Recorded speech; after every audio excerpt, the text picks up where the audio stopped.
we have to stop believing the lie that it's going to happen just because we have the extra time to do it. I do think that there's an element of discipline that comes with self-care. It is the discipline of when the thoughts come up that I'm needing to hold those thoughts captive and renew my mind over and over and over. When the hard, not so fun thoughts or feelings come up, I get them out of my brain, I write it down, and I get curious about it. The small action of self-care, of embodying again, is the very thing that starts to build and give you evidence for this silly brain of ours that is wired for comfort and safety and anxiety and fear. It's like the building blocks to help us to remember how loved and worthy we are. Welcome to Courage is Built Here, the podcast. I'm Justine Froelker, licensed professional counselor, author, speaker, and corporate trainer. Here, we bring my Courage is Built Here curriculum to life and community. Each week, I invite a guest to walk one of the 5 courageous pathways with me through authentic, sometimes tough, sometimes hilarious conversations. No performance, no polish, just real people practicing real courage with grit, grace, and a whole lot of love. Hi, everybody. Welcome to the Courage is Built Here podcast. And today we have Pathway 2. Pathway 2 is Embody Again, how to take care of ourselves. And today is going to be a little bit different because it's going to be my first solo episode. So I think we've made it nearly to 40 episodes, I think, 30 something maybe.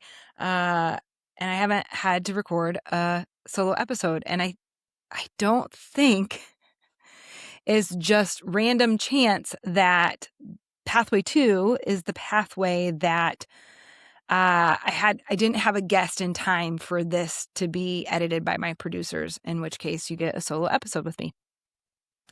Pathway 2, Embody Again, how to take care of ourselves. This is more than self-care. Really, the question that I pose to every audience, no matter if I am giving a keynote, a workshop, training, retreat, the full training, is how do you show up and follow through for yourself? Because I don't even need to know the ins and outs of who you are, who you serve, what you do, what your day looks like, to know that you show up and follow through for a lot of people, maybe everybody, except yourself. And so,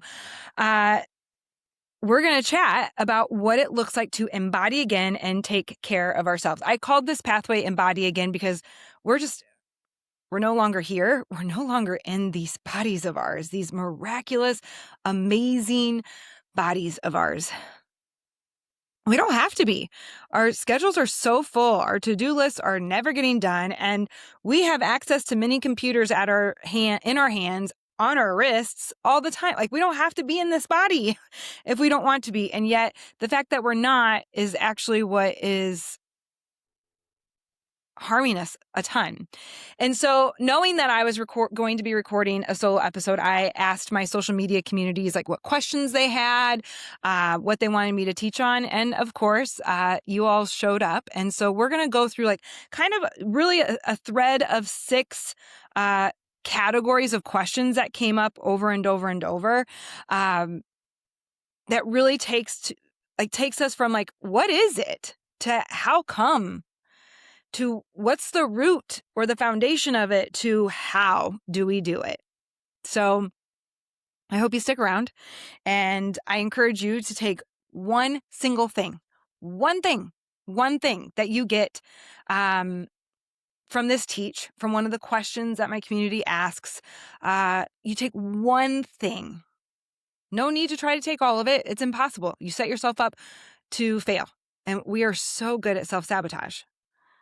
We like go all in the manner of like too fast, too soon, or too much too soon, rather than all in our commitment to ourselves to actually do this from a foundation of self-love. For me, self-care is the action of self-love. And I believe that's why so many people struggle with it, because they don't know how loved they are. We so easily forget how loved we are and our worth. And then we stop behaving in that love and from that love and worth, which means we're not caring well for ourselves. And so first off, like the first layer of questions that came up was like, what is self-care really? So some of the questions were, how are we defining self-care? How much permission are we giving ourselves to care for ourselves? How does it feel to care for ourselves? What are the myths surrounding self-care? And so there's a couple of things here. Like, I think a lot of people, when they think about self-care, they're like, I don't have time for that. Like, that's self-care is for those people. It's not for me. Like, maybe you've been taught that it's self-indulgence, it's frivolous, it's selfish. Ugh, selfish has gotten such a bad word because we've, as usual, overcorrected, and we've gone from I don't want to be selfish to I'm selfless, and it's at the cost of everything. And I'm not. I don't know. This is a whole other podcast. I'm not sure there was anyone but one person that was called to be selfless. What is self-care? So I define self-care as self-love in the action, in behaviors. Self-care is the action of self-love. And so if you love a spa day, great. Schedule a spa day, spend that money, get the massage, take the long bath, whatever it might be. And if you're like, that sounds awful, then figure out what self-care is to you. How do you care well for yourself? For me, self-care are the things that I do on a daily basis that fill me up so that I am well, so that I am well enough to serve and love and care for everything and everyone in my life. It starts with me first, though, because you can't give what you don't have. It is that like metaphor where, like, if your coffee is full to the brim and you get bumped, coffee is going to spill out. Like, what are you full to the brim with?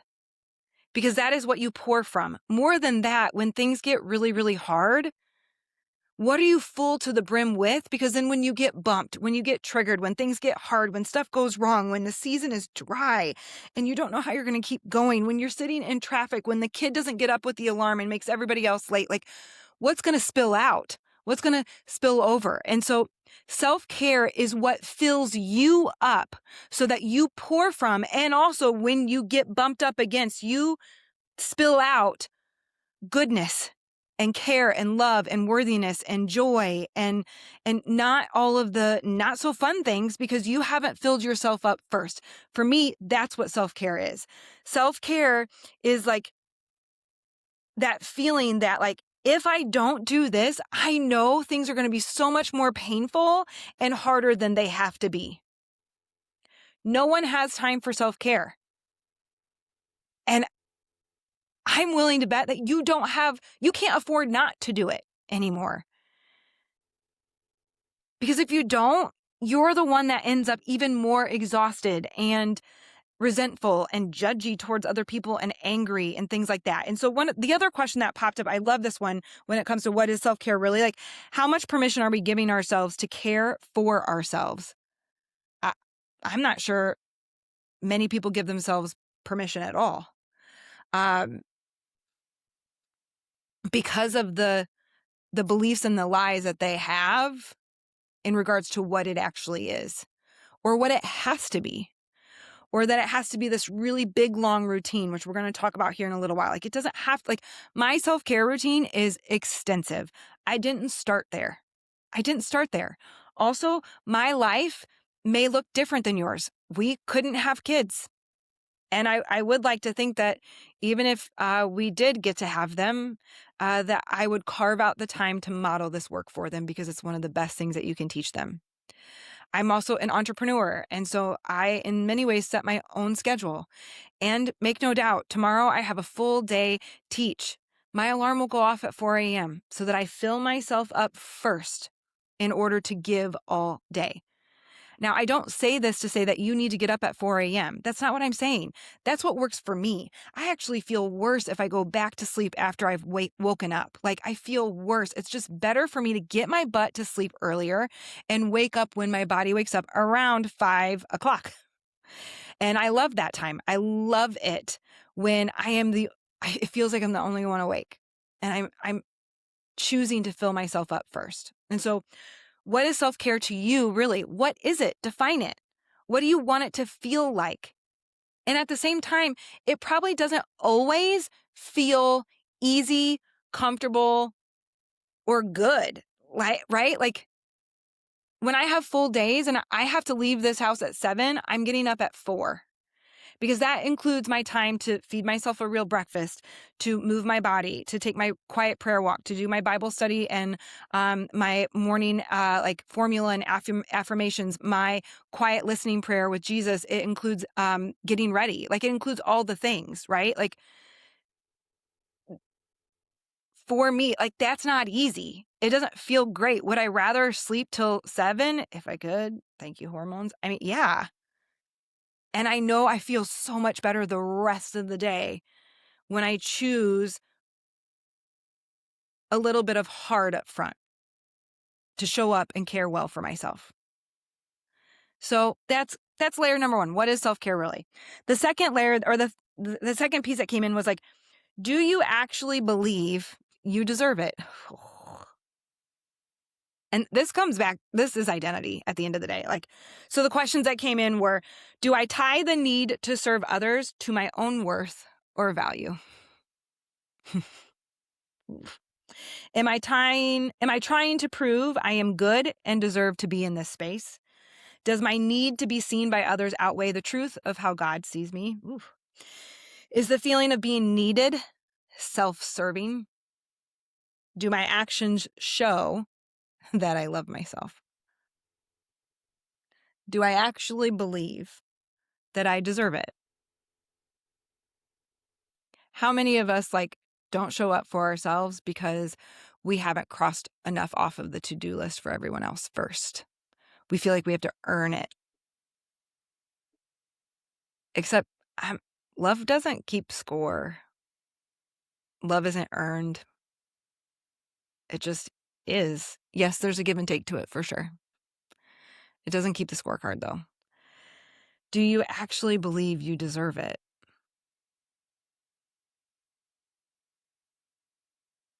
And what's underneath that question? What would you have to be or do or accomplish to deserve to take care of yourself? Because if I lived from that place, I'm not sure there would ever be enough, especially according to the world, to mean that I actually deserve the break or the rest or the care.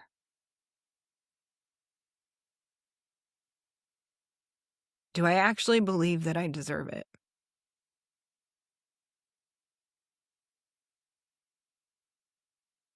Most of the people that I teach don't believe they deserve it. I think that's why I'm out here teaching the work that I do, because you do deserve it. There's nothing that you have to do to show up in the action of self-care, which is actually self-love for yourself. You're breathing, you're not done. You are here, you are worthy of love and care. And in some ways, what if that small action, the small one, don't try the whole thing. The small action of self-care, of embodying again, is the very thing that starts to build and give you evidence for this silly brain of ours that is wired for comfort and safety and anxiety and fear in some ways. It's like the building blocks to help us to remember how loved and worthy we are. And because we actually show up in the action of filling ourselves up first, we then get the actual wherewithal and bandwidth to live from that love and worth. For me, that's the courage work. That's actually my mission statement, is to help people remember how loved and worthy they are, and teach them how to live from that love and worth every day. And it's through the courage skills. Question 4, this one was huge. Before the crash, proactive versus reactive. How does one practice self-care intentionally before becoming burned out, rather than the typical pattern of burning out and then realizing the need? Now there is even more healing that needs to be done. Oh, I think so many of us that finally, whether or not it's age in our 40s, that we finally realize that we have to stop. We have to rest, that we deserve joy and wonder and awe and delight, and to show up for ourselves, that routine is helpful to us. Like age is part of it. But I also think there's so many of us, myself included, that it was the crash, it was the illness, it was the destroyed relationship that finally woke us up to make us realize that we had to start caring well for ourselves. I mean, actually, this month, June 28th, 2026, will be 6 years since I was nearly taken out with pain that I thought would kill me. To be honest with you, I kind of, some days when it first hit, um, wanted it to kill me. And I had been teaching this work, self-care, for 25 years. Like, how to have boundaries, how to fill yourself up, how to move your body and eat well and drink enough water and have awe and wonder and delight in your life. I was teaching this work and in many ways living it out, like many, many, many ways living it out, except it was from the foundation of I have to do this. I have to do this to be as okay as possible. I should be doing this, which is shame. Uh, I have to model what I teach, so I do this. So I did it. It wasn't from this foundation of I deserve it. It was a checklist in some ways. And there will be some seasons, make no doubt, some seasons, if you've ever been to one of my keynotes, you've heard, that. Like, there will be some seasons, maybe you're in a season of deep, deep burnout or grief, and you do have to make self-care a freaking checklist.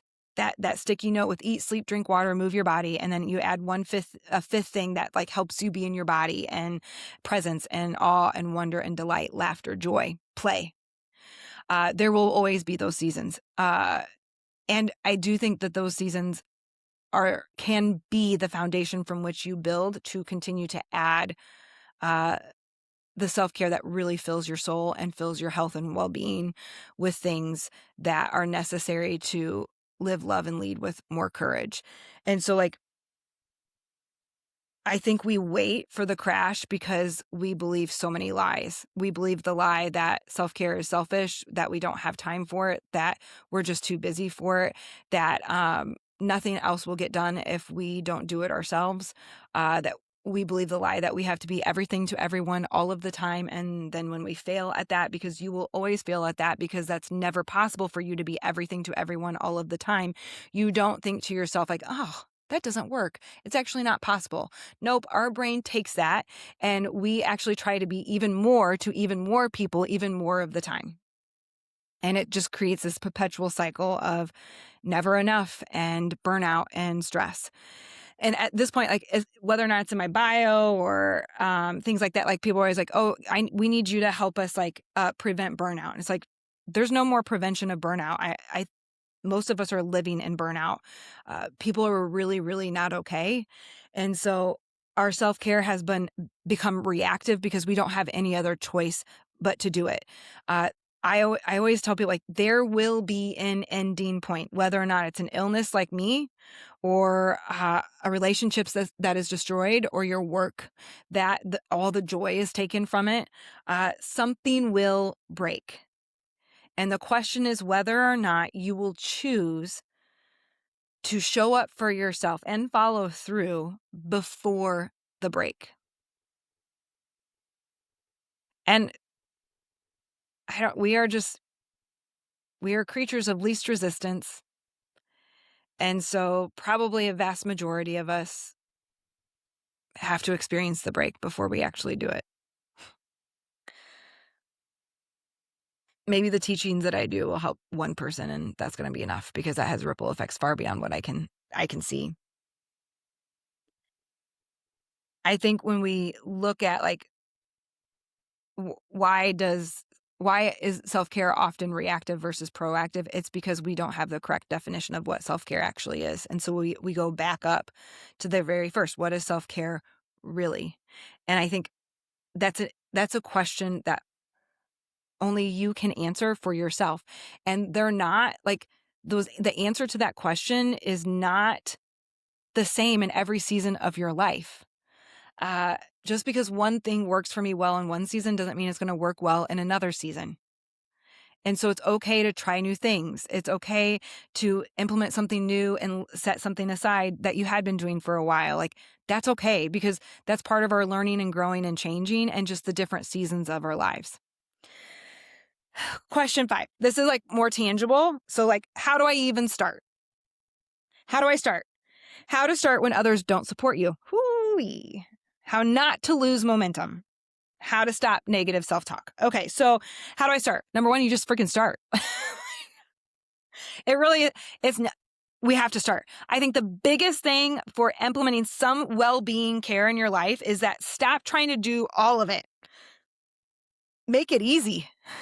Like, I always use the example, like, I went through a season where I really wanted to do breath work because I was really trying to calm my nervous system and rewire some of this.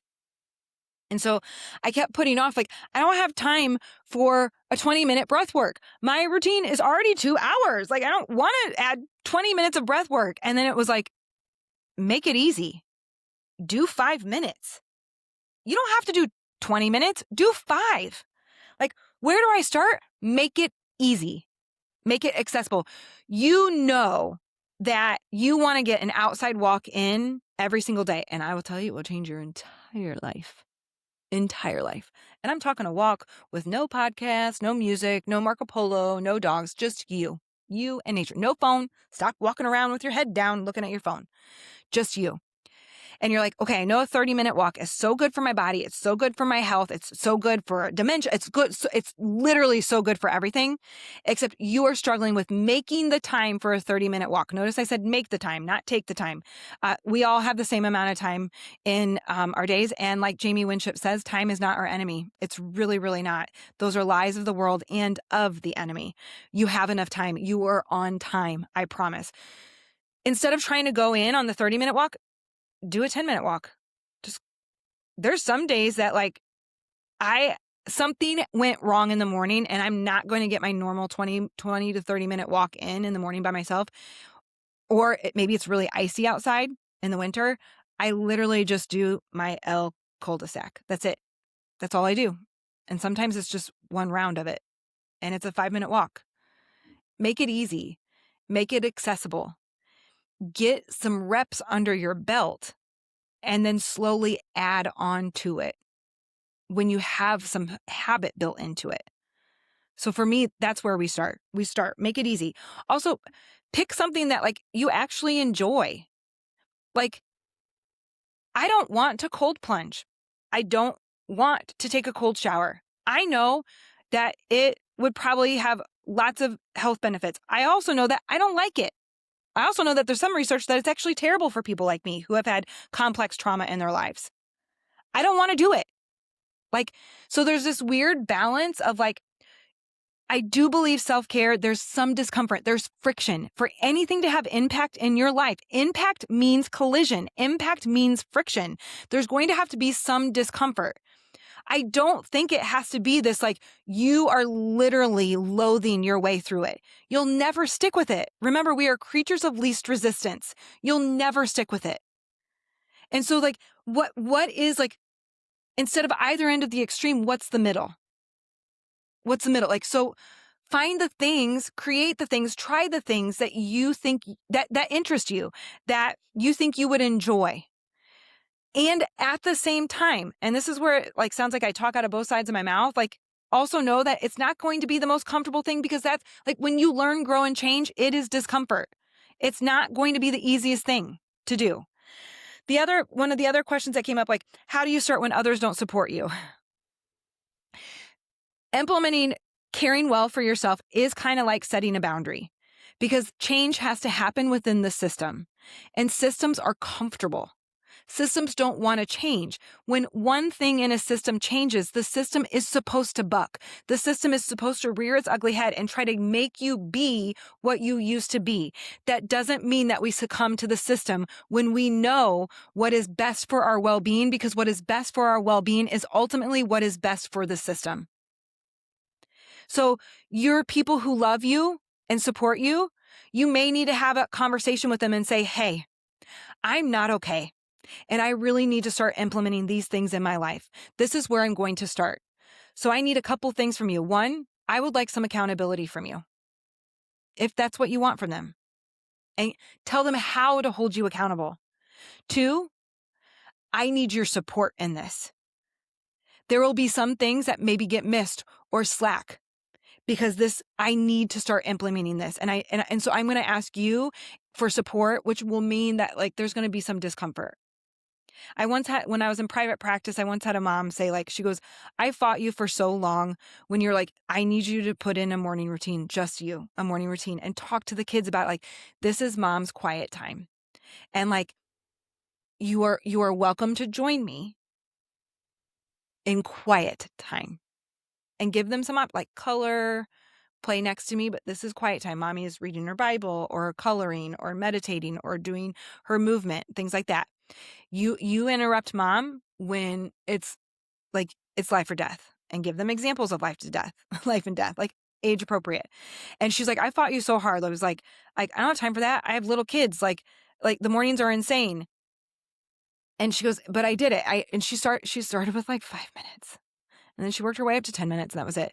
And her daughter came in one day and just sat down next to her, and she kind of looked at her and was like, it's mommy's quiet time. And she goes, I know, I'm going to be quiet with you.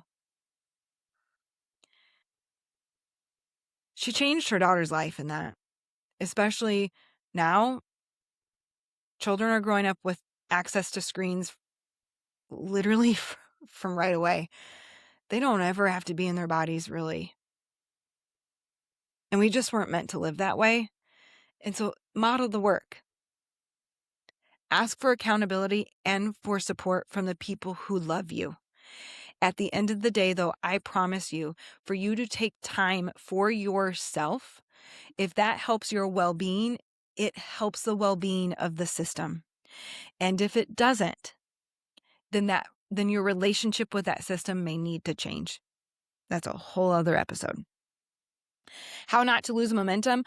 You're going to lose momentum. How do we not lose momentum in self-care is to realize that you're going to lose momentum. You're going to fall off track. You're going to miss a day. The other day, I've really been diligent and disciplined about my Bible study, my reading time, my prayer time, my morning formula time, because I'm really needing to match my thinking to my beliefs. I've really changed my beliefs, but my brain, I need to discipline my brain, work this muscle out to really live in those beliefs. And my family was here helping us with Monarch Meadows. And so they were playing with the dogs, and I usually just sit on the couch and the dogs sit with me. And so my dad was playing with the dogs and actually getting pets with Nick and Schmidt, especially, which is a miracle in of itself. And I didn't read out loud my affirmations or my morning formula, and I didn't listen to my Bible recap video, and so I skipped it for that day, and I could kind of feel it. However, my angst about it was more so the hard grasp that I had, and the incorrect thought that I would not be okay if I didn't do it. It was okay. I was actually connecting with my parents. It was connection. It was a great morning. It was a beautiful day. I could feel it. And how much of my feeling that I didn't get that time, that angst was actually angst because I was supposed to do it. I have to do it. I should do it. So how often do we lose momentum because we don't give ourselves permission for the days that something comes up, or something happens and we didn't get a good night's sleep, so we really do need to sleep in a little bit more, and so we have to shorten everything a little bit, or maybe skip something that day. I think not losing momentum goes hand in hand with the grace and permission to fall off track a little bit, and in the very next breath, hold yourself accountable to get back on track the next day. Because so often we like self-sabotage it by saying like, well, I'll start again on Monday. And that becomes the first of the month. And then that becomes the first of the year. Like that is that classic like self-sabotage. And in reality, just begin again. Except it's much easier to begin again when you do it from the foundation of love and worth that you live from, and that begin again of that grace of like, you fell off track. Yesterday was, and you know why, and it's okay. And tomorrow I will choose it again. That's how we don't lose momentum. You begin again. Grace and accountability in the very same breath. How to stop the negative self-talk. I think I just told you that in reality. My beliefs have changed a lot through doing identity work. And just through practicing the courage work, to be honest with you. However, I am finding that it is the discipline of when the thoughts come up that I'm needing to hold those thoughts captive and renew my mind over and over and over. And so when the hard, not so fun thoughts or feelings come up, I get them out of my brain. I write it down and I get curious about it. Where's that coming from? Where did I first come to believe that? Or where did I believe that early in my life? Like, what's this really about? In other words, I get to the root cause. And then for me, I go and replace that with scripture. That's part of renewing your mind. If scripture is not your thing, I think that's where you can bring in some of the different, like, what is true, some of those, the affirmation pieces that you are enough, you are doing enough, that it is enough, that you are loved and you are worthy, you matter, you are significant. You are created in love's image and God's image. Like, you are created by love and for love. Scripture's not your thing. You can still believe that, and I hope you do. Next, we have, what if it feels like one more thing? What do we do when self-care feels like one more thing instead of the rest and exhale we truly need it to be? It is one more thing. I think we have to stop believing the lie that it's going to happen just because we have the extra time to do it. I do think that there's an element of discipline that comes with self-care. And this is where the courage work gets really annoying. And if you hate it, you're not doing the self-care that actually fills your heart, soul, mind, and body. So again, it's that middle ground, like discomfort and comfort, friction and rest, right? It's both. And so like, I wonder if you feel like self-care is just like one more thing. We go back up to the top. What are you considering to be self-care? Are you doing something because the like Instagram influencers told you to do it, except like you actually don't really like it? It actually hurts. It's like friction beyond friction for growth. Like, so do we need to look at that? And to be honest with you, I think it is one more thing. To live well, to live loved and worthy from the foundation of that in this world that tells you that you're not loved and worthy, and your brain that's wired for comfort and safety that will ultimately tell you that you're not loved and worthy, you have to maintain it. This is maintenance work. To be a happy, healthy, courageous human being requires maintenance. It is one more thing. And if it feels like too much of a thing, I want you to go back to, what's the thing you're doing? Lastly, how do you know it's working? Such an interesting question. How do you know when self-care is working, and is it like any other habit? Should you try a certain method for 2 weeks or 30 days? Does this become a self-care, reflect, adjust loop? I think, and one of my people from my community said, like, I don't have this all figured out by any means, and I can feel myself growing in this, which I think is the whole point in this. But like, habits take time. I mean, Atomic Habits is a phenomenal book. James Clear, one great newsletter that comes out on Thursdays, like seriously, just helpful. Self-care is absolutely a habit. And I do think it's a muscle that you build. And so the longer stretch of time that you get under your belt, the more reps that you practice, I don't think it ever becomes easier. You become more seasoned at it. You choose it. every day. And so I do think it is like any other habit.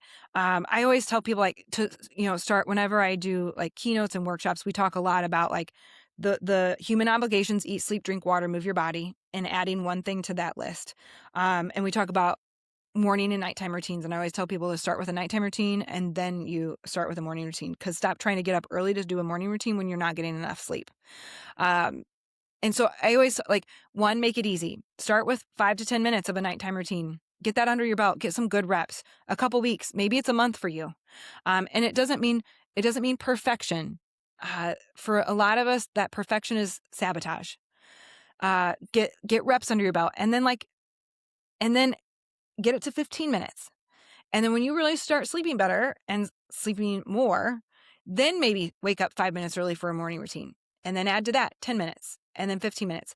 I think, like we already talked about, like when you fall off track, because you will absolutely always fall off track. Like you will fall off track.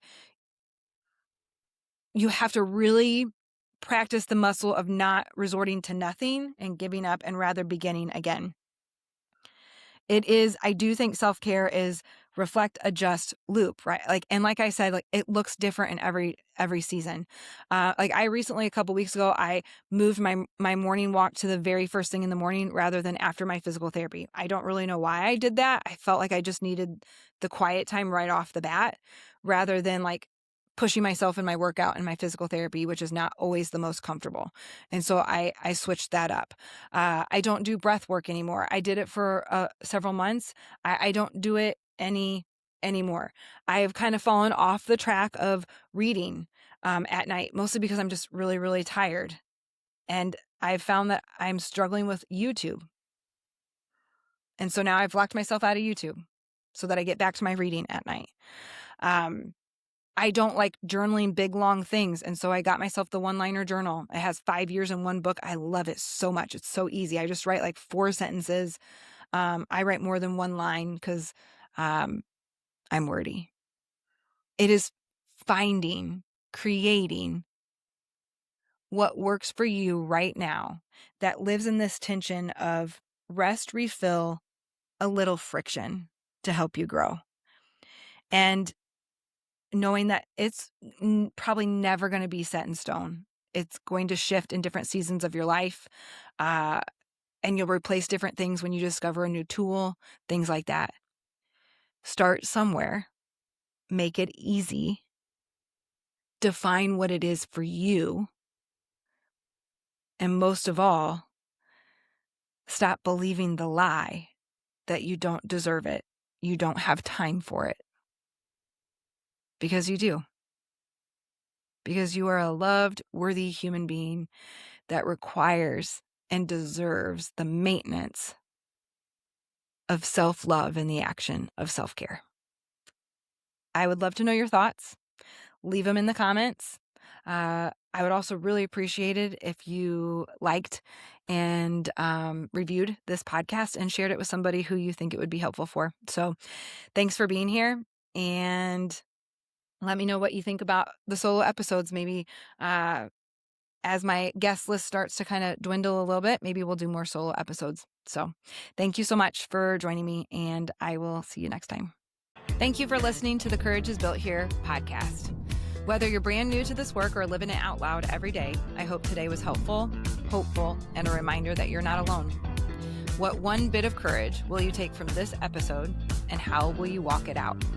If this episode encouraged you, share it with a friend, leave us a review, and please make sure you like and subscribe. New episodes come out every Wednesday on your favorite podcast platform and Fridays on YouTube. For more resources, head to JustineFroelker.com and click to my store. Because courage isn't a one-time thing, it's built right here, one small choice at a time, and especially between us.